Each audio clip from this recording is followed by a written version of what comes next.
So before we get started, we need to know what is HTML. HTML stands for Hypertext Markup Language. It is not a programming language, it is just a markup language. Markup language, it means that it's used only for defining the structure of your web page.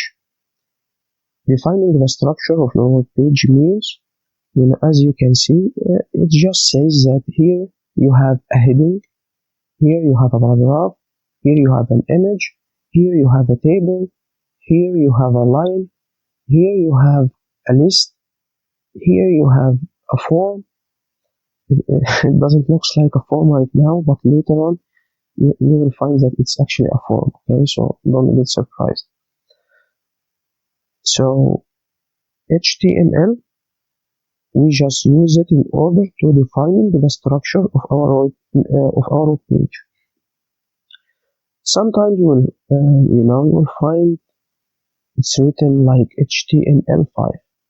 5, it is the latest version of HTML. So HTML5, it's the latest version of HTML. Now let's start